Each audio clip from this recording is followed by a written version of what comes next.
So the topic of this video is simple.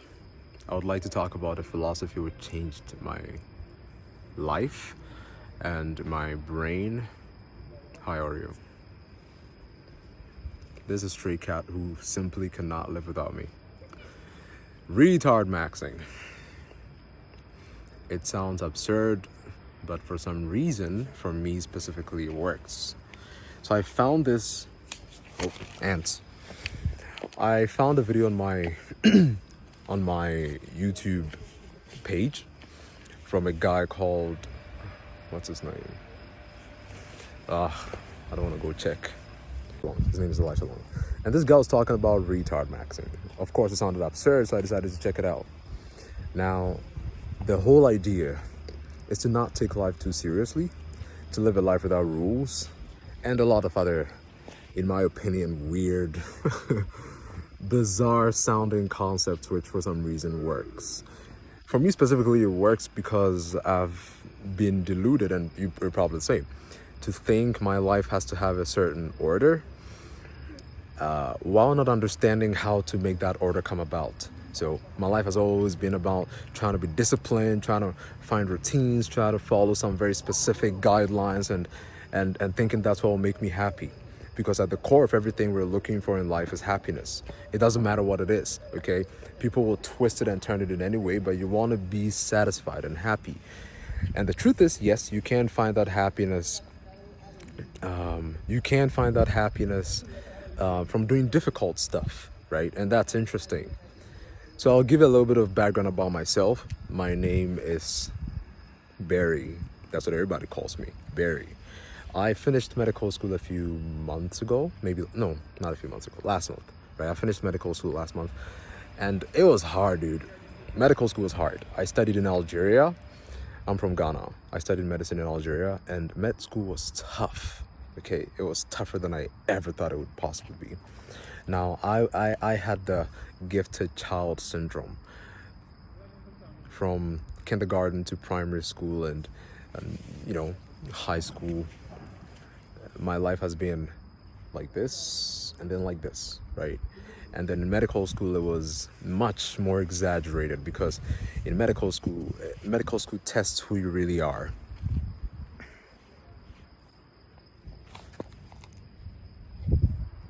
Yes, medical school tests who you really are. And I found out that I didn't have it, dude. I didn't have the discipline. I didn't have the commitment. I simply didn't have what it took to be able to show up every day and do that hard stuff. So it hit me like a truck. I realized I have to find something to do about this, right? And then it was watching self-help gurus. I was watching motivational videos, and everybody's like, you gotta be disciplined. You gotta just get up and rise to the occasion and do shit. But I was not doing shit. 7 years in medical school. So in Algeria, you gotta learn French to study medicine. I studied French in 2017, from 2017 to 2018. Donc, j'ai appris un peu français pour commencer les études. My French is still not very good, right? Because Algerians don't speak much French. So, I mean, if I wanted to make excuses, I could make excuses like, okay, Algeria speaks Arabic and I learned French, and all of that is bullshit. If I wanted to, I could have, and I would have done it. The problem I had, and the problem I've had for so long, and this answer just came to me by the grace of the ever-living God, okay, through Elijah Long. You simply have to stop being smart. Why does this work? I'll tell you why this works, because I've spent a lot of time thinking about this. If you're a person who wants to build some sort of structure in your life, you probably think you have to have a routine. You think you have to wake up at 4 a.m. because that's what everybody says. Wake up at 4 a.m., go for a morning run, take a cold shower, read 100 pages of whatever. Bullshit. Why is it bullshit? Because you don't know what actually works unless you do stuff. Do stuff is the point, okay? It's not plan stuff, because in order to do things efficiently, you have to have the best of plans. Now, in order to have the best of plans, you have to learn how to plan. Learning how to plan starts with just acting, and then your brain reacts to how to structure your life around your actions. Which means the precursor has to not be planning, it has to be doing. In order to do, you have to love what you do. You get it? You have to love what it is that you do. So what do you love? What do you love doing? I took a look at my life and I realized, okay, if I arrange all the things that I enjoy doing in life, it's a little bit weird because I don't do much. Okay, the things I waste time on are not exactly the things I enjoy doing. So for example, I'll spend a lot of time watching stupid YouTube videos, or at worst Instagram, scrolling through Instagram reels and wasting a shit ton of time. At best, playing video games. Video games at best is funny. And at better, playing video games. At best, reading books.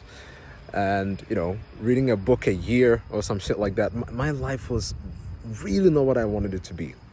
But these are the things I thought I wanted. However, they weren't the things I thought I wanted. They were the things I was doing because my brain found those as shortcuts to get out of the anxiety that I felt for not doing the things that I actually wanted to do. I said wanted, not needed, because there's such a thing as gaslighting yourself into happiness, okay? How did I find this out? It's because every time I would succeed in doing the things that I needed to do, they would make me happy, which meant these are things I actually wanted to do, which means it's not actually gaslighting because it's truth, right? It's only gaslighting if you have to lie to yourself. It is truth.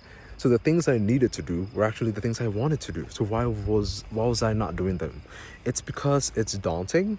It's because there's no end and there's no ceiling to it. And it's because it's rooted in habits and the way you grew up and the mindset you had growing up. I'll talk a little bit about my childhood and how being the smart kid growing up actually affected my progress as I got into high school and medical school. It's a very interesting topic. I'll talk about it later. Just do stuff you enjoy. It seems like a very simple concept, but I'm making this video because I feel like I wanted to make this video. I just wanted to do it. Once you have this mindset, okay, that's the first part, okay. The second part is, who gives a fuck? It's these simple words. Who gives a fuck? Why is who gives a fuck so powerful? When you listen to Elisha Long, and I'll link his video, the video that I watched under this, you get the sense of a guy who really doesn't care about life. He smokes cigar. I wouldn't recommend you smoke cigar. I've seen too many lung pathologies to recommend you smoke cigars, okay? Don't smoke. It's bullshit. Retardmaxxing, not smoking, okay? It's the idea that most of the decisions you make are influenced by the people around you, and also influenced by the image you want to present to these people. A little bit about my childhood. When I was growing up, when I was very young, okay, all I cared about was doing things for fun. Reading was fun, learning was fun, and then I grew up. I grew up a little bit, and I'll get into details about this later, like I said. But you grew up a little bit and you realize people treat you differently for being smart, okay? You get special treatment. Your friends want to play with you more. I didn't grow up in a place where I was bullied for being a nerd. No, I was actually on top of my class. So I got a lot of love and appreciation from my friends. And then your family, everybody calls you smart.